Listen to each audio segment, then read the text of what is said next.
I'm doing fantastic. Great weekend, so got lots of stuff done around the house, but great to be here. Oh, no problem.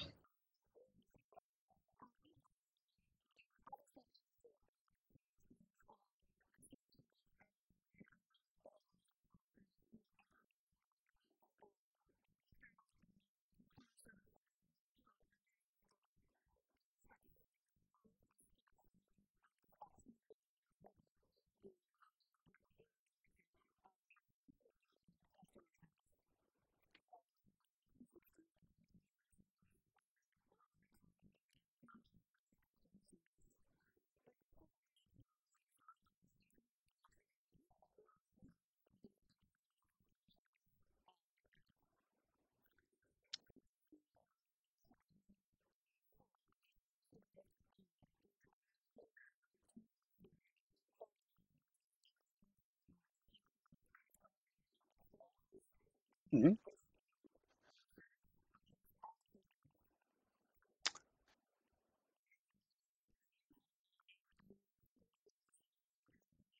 mhm,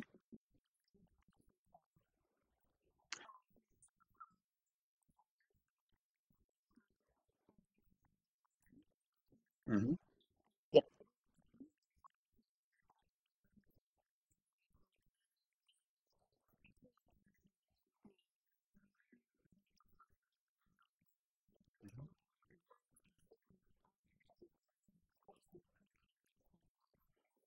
Yes, it's been an important tool for us.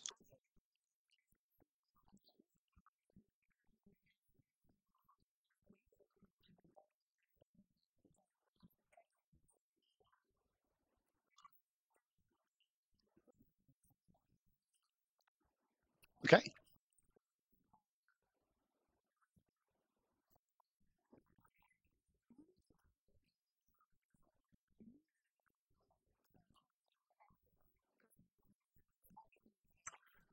sure, absolutely. So we go back to our strategy when we approach customer service and supporting customers' purchase decisions. It's not your typical, hey, just give a great customer experience. We're actually trying to create a much more engaged and opportunistic approach to really look at how the customer experience goes. So we have really five tenets that we try to follow. Number one is we really want to make sure that the customer, we can eliminate some of the gaps that are causing the customer to have to call us. So we look for defects and we try to fix those. So that's our number one priority. And then number two is that when we do have items that we know require interactions or engagement, we look to automate or create self-service opportunities wherever possible.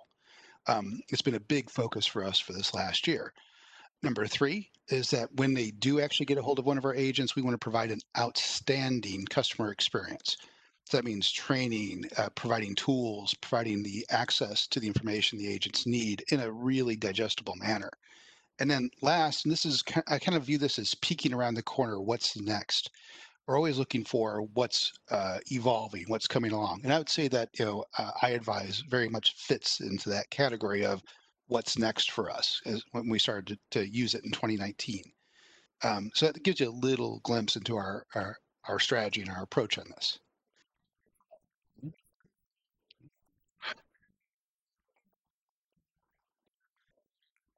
Yes, absolutely. We're constantly looking for opportunities to tweak and improve or optimize our approach from little things to really big things, just to make sure that we're really improving that experience for the customer.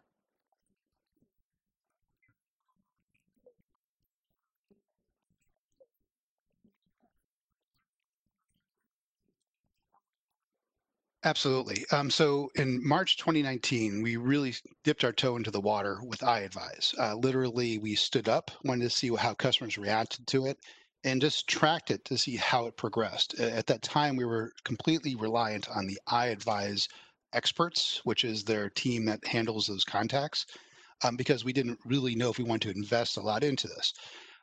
Through that initial year, we saw some great results. Again, not huge because we didn't put a lot of effort into it, but it proved itself to have potential.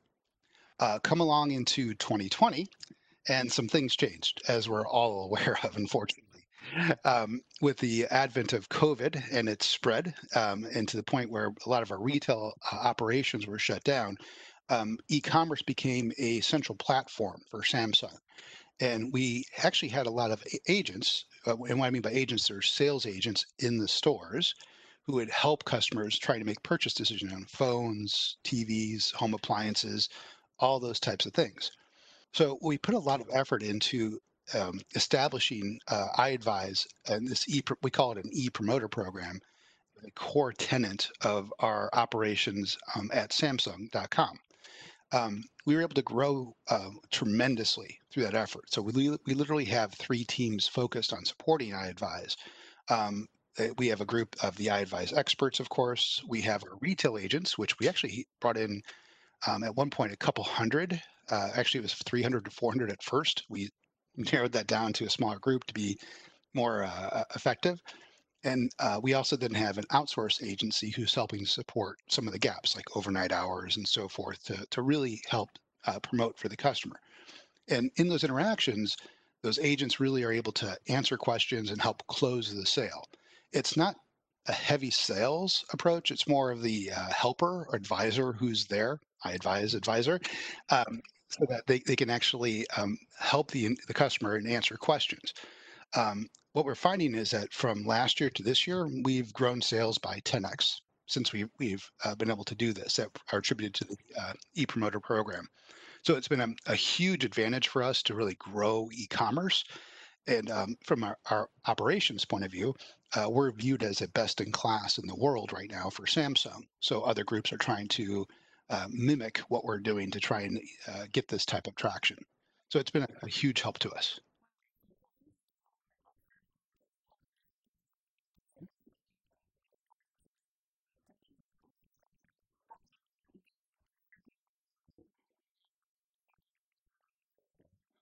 Exactly.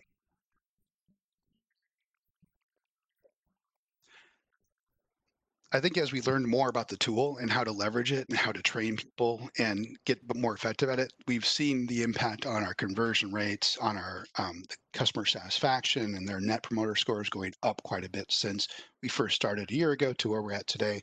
We've seen tremendous progress. Mhm.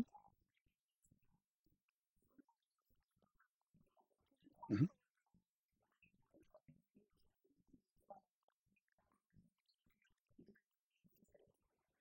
Oh, absolutely. So it's interesting. As I mentioned, we have an outsourced team in India who are supporting us.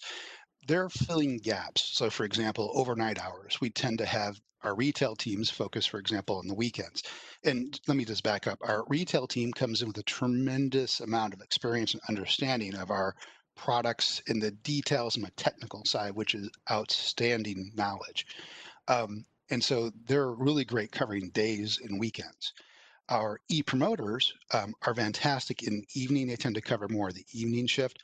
And our team in India covers our off hours and any gaps like holidays or things like that that might come up. So between the three, we're able to balance and get the right coverage so we can really effectively provide effective service levels to our customers and occupancy and coverage.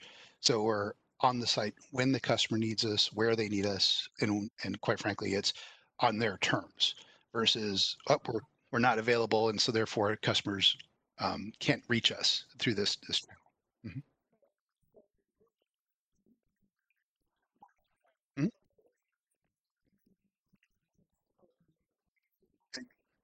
Exactly. Yes. Mhm.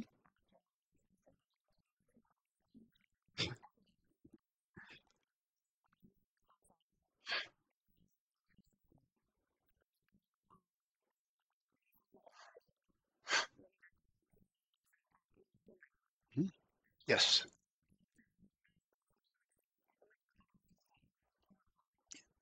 Well, I think to your point, we've actually had a pretty interesting approach on this. We actually have a customer service management system, which is Zendesk, which we've been using pretty robustly. Um, Additionally, we have on the website lots of other contact channels. We have Zendesk Chat. We also have Live Engage Chat.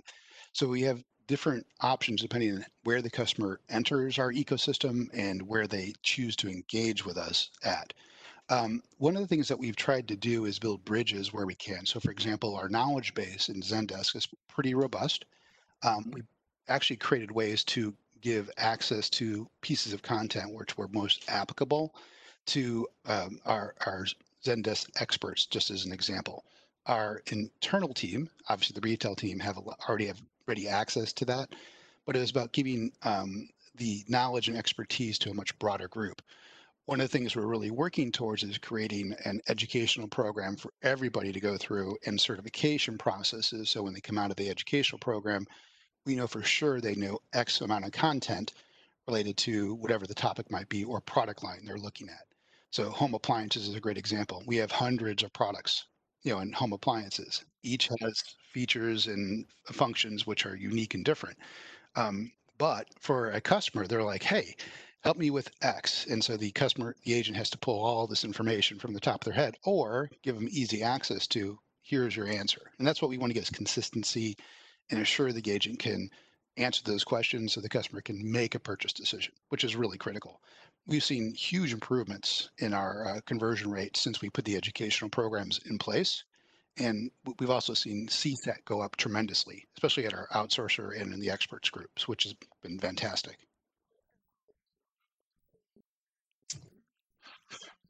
Mhm.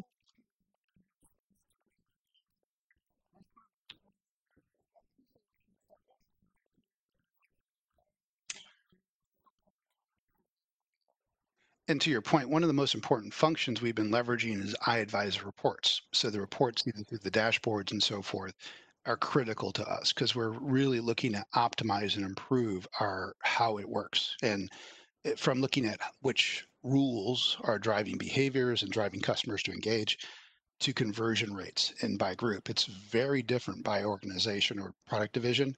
And so having that insight helps us to say, hey, what are we doing here where we're getting all success and why isn't it working here? So therefore, how do we adjust it for a TV customer versus a mobile customer versus a home appliance customer? And that's been super useful.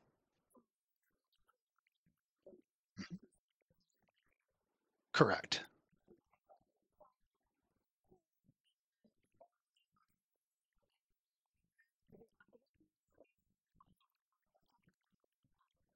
Mhm. Well, so the e-promoter program started off as very much a regional type thing. So literally each country was doing something completely different. And today that still continues with the various tools they have access to and so forth. But it's become a global approach where they're trying to create and embed this capability where we're advising customers throughout the world. Um, and so it does exist in multiple countries, and it's something we intend to grow. Again, kind of going back to the changes with COVID and all the fun that's gone along with that, unfortunately, we really want to make sure that we're creating options for our customers to get these answers where they need it, when they need it, and how they want to get it. Um, no longer are we tied to going into a physical store to be able to answer questions. And so this role, the program becomes critical to really kind of just answering questions and alleviating confusion that the customer might have, and also getting insights about what's going on. Just to give you an example, last week we did a roundtable with one of our product divisions and the advisors for that one product division because we had a challenge from our EVP going, hey, how do we actually make this better? So we see growth in par with the other divisions. And so we did this deep dive and we provided from that deep dive really specific targeted here are the things, the opportunities. And actually, it's one of the things we're working with iAdvise on is to test a new insights tool you're developing so that we can kind of get those pieces of feedback faster and create a more holistic approach into how we gather data about, hey, if we fix X, we can improve our conversion on the site by this much. If we do Y, we could maybe jump it up by this much. So that's what we're really trying to get those insights to drive the business.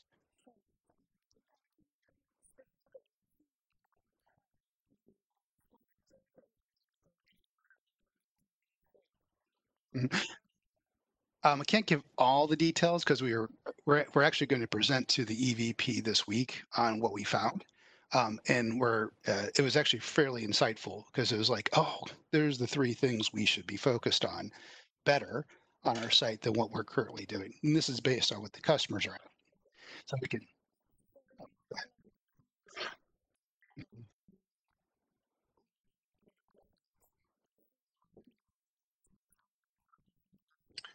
correct. Yeah. And that ties back to our strategy. That's kind of the whole thing we're trying to do is say, hey, where are these opportunities? How do we get the insight? And how do we drive improvements so that we can create more self service or we actually eliminate defects and make it easier for the customer to surf by, identify, and answer their own questions and be there and give a great experience, which is what I advise has helping us to do in this situation.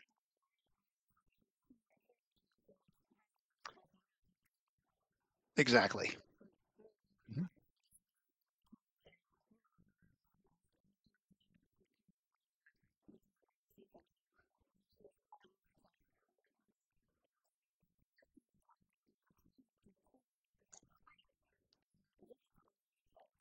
Mhm. It was a huge challenge at first, and to be frank, it was something that we learned a lot from. Originally, the whole approach of using iAdvise agents, we actually had good data and good insights from iAdvise to say, here's your coverage and here's your gaps. And as we've grown the team, and I'll give you a really good example of a challenge we still have. During launches, we launched a great new product recently, the Note 20, which is one of the best phones ever. Well, this huge spike of customers come in on those days. And despite having everybody all hands on deck and taking contacts, we still missed X number of conversations that could have occurred. So the data that we got from iAdvise is going to help us build our budget and our planning going forward. So we have a thorough coverage and we balance between the three groups where we need to. Longer term, we know retail will be going back in the stores. Eventually, they're going to open up, and some are opening sooner, some are opening later. But having this insight around the number of contacts, when they're occurring, how frequently they occur, and what our opportunities are, we've really done a couple of things there. Number one is we built bots within iAdvise, which help us to optimize and streamline as much as possible to get the ones we don't have to deal with handled. But additionally, what we've done is we've really kind of are looking towards a forecasting plan that says, here's how we adjust for a launch. Here's how we adjust for seasonality. And just to assure we've got coverage. Black Friday is coming up. We think we'll be busy. Yeah. So how, how do we assure that we've got the right people, the right place, the right time? So the tools, the insights, the data we're able to get from iAdvise help us to fill in some of those gaps, which is super.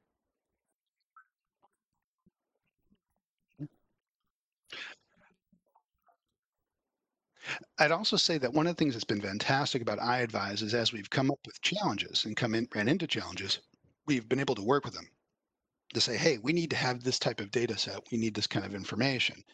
And one of the great things is they've been very open to trying new things. Um, Literally, we've thrown out some wild ideas or like, that might not be a great idea, but let's give it a try. So not saying no, but actually working with us to optimize and improve that's been one of the best things about iAdvise because to me it's about when we talk about the metrics, we've been doing this for a long time. I've been doing it for a long time with service levels and so forth. So we've been able to influence and help them to incorporate some of our ideas, which has been fantastic as we see the platform can quickly evolve to meet our evolving needs. Mhm. Absolutely.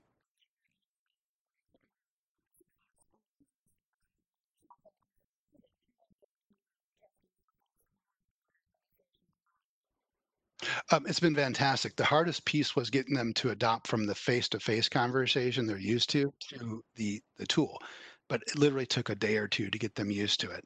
Right now, just an example, our home appliance team, I was just looking at their data this morning, has one of the best conversion rates I've ever seen, and it's because they've gotten really good at using the tool, and actually they're fantastic because their technical knowledge to answer those questions. So it's gone very well for those team members.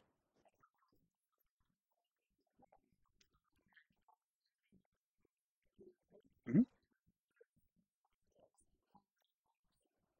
Well, yeah, that's a great question. I almost view this as an equation. So we look at the number of customers visiting our site and our conversation rate or engagement rate, I guess you could call it. But then we look at number of conversations that are occurring, what our conversion rate is, what the AOV is, average order value, and of course, then the revenue produced from that.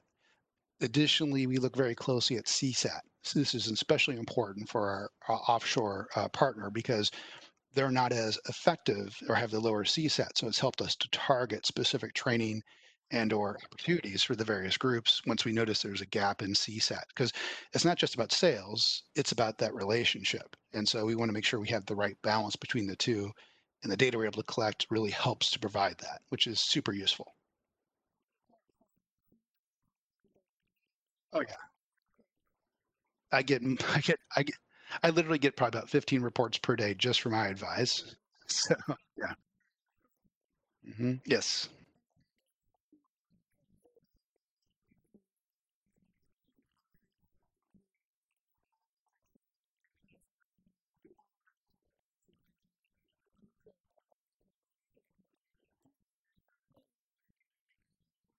Mhm. Well, I think this is a great example. What we're trying to do is we're huge on leveraging insights from the customer. This is one of the key tenets of our business to eliminate defects, and to be honest with you, improve from our visuals to our comparison tools, whatever it is on the site the customer needs to make decisions. So the interactions that we're having, and this is actually one of the cool things we are doing with iAdvise, is we're actually helping to be one of the testers. So when new product comes out, we're actually testing one of the new dashboards around insights. We're working through that process right now. It's literally in progress. I'm not sure exactly when the full tool will be out and ready for everybody, but it's been super useful for us. And it's about looking at the common phrases or terms that are occurring, the conversations that are occurring, and looking for those threads to elevate and expose opportunities around those.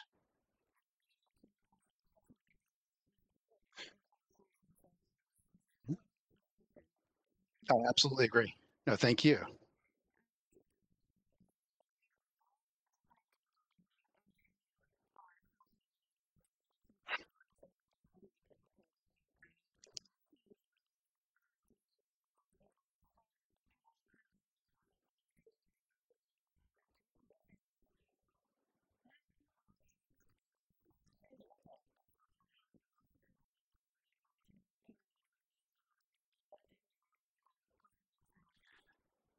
I think, and this is not just my opinion, I think a lot of people have this point of view, but the world's changed and it's not going to go back to normal anytime soon. We can see it in our sales on our e-commerce platform as well as the customer interactions and traffic that we're getting. Customers are coming to our site. They have a much higher interest in engaging and getting questions answered as safely as possible. Retail absolutely has its place, and it's this is now a more equal on a more equal footing to the retail experience, in my opinion. Tools like I advise provide that kind of next level capability to really engage customers in a completely different manner than they're typically used to. And to me, it's like this is just the beginning. E-commerce will continue to grow. It's not going to go back to last year's sales data after things normalize in a year. And what's really cool about this is that if we have the flexibility and we have tools like this where we can adapt rapidly, it helps us to adjust and get ahead of what's next, be it maybe video or something else. We want to be there when the customer is asking for it. Because again, it's about giving them what they want, when they want, how they want it. So this is one of those tools that can absolutely help us get there.